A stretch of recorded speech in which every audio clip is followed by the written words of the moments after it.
നിങ്ങൾ വേദനിച്ചിരിക്കുകയാണ്, ഭാരപ്പെട്ടും കണ്ണീരൊഴുക്കിയും ജീവിതം തള്ളി നീക്കുന്ന ആളാണ്. നിങ്ങളുടെ പ്രത്യാശ പൊട്ടിക്കിളിർക്കട്ടെ. അതെ, അന്ധകാരത്തിൽ അടച്ചിടാത്തതും ഗതകാലത്തിൽ അവസാനിക്കാത്തതും വർത്തമാനകാലത്തിൽ മാത്രം കഴിയാത്തതും എന്നാൽ നാളെയെ ദർശിക്കാൻ കഴിയുന്നതുമായ ഹൃദയത്തിൻ്റെ വിശ്വാസമാണ് അതിനുള്ള മറുപടി. അതായത് ആ ഹൃദയത്തിൻ്റെ വിശ്വാസമാണ് പ്രത്യാശ.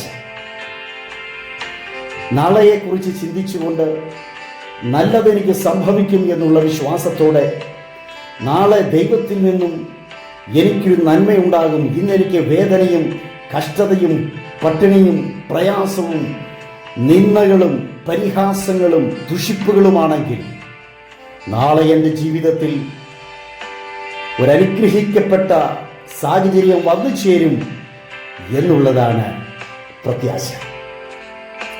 ജീവിതത്തിൽ ദൈവം കൊടുത്ത മക്കളുടെ സർവനാശം കണ്ട മനുഷ്യനാണ് യോബ്.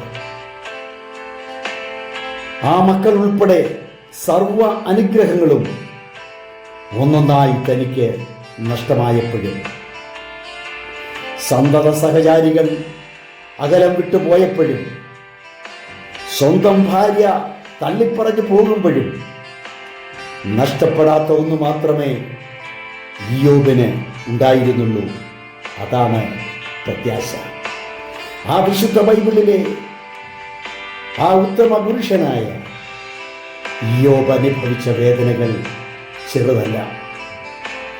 താൻ ഭാവി പ്രത്യാശയുള്ളവനായി താൻ പറയുന്നത് എൻ്റെ പ്രത്യാശ പൊട്ടിക്കിളിർക്കുന്നതാണ്.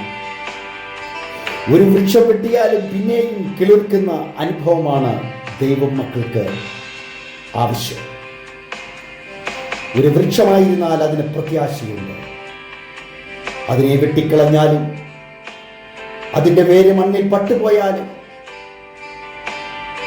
വെള്ളത്തിൻ്റെ അംശം കൊണ്ട് അത് വീണ്ടും പൊട്ടിക്കിളിർക്കുമെന്നാണ് യോബ് പറയുന്നത്.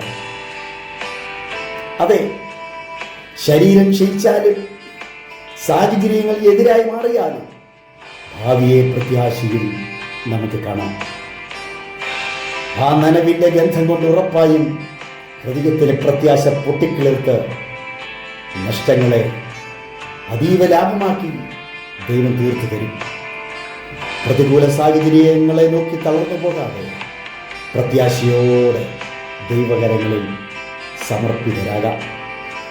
ശുദ്ധീകരണത്തോടെ നമുക്ക് അടുത്തിയല്ല, അരുതാത്തത് ചിലത് മുറിക്കുമ്പോൾ ആണ് കരുത്തുള്ള കൊമ്പുകൾ പൊട്ടിക്കിളിർക്കുന്നത്.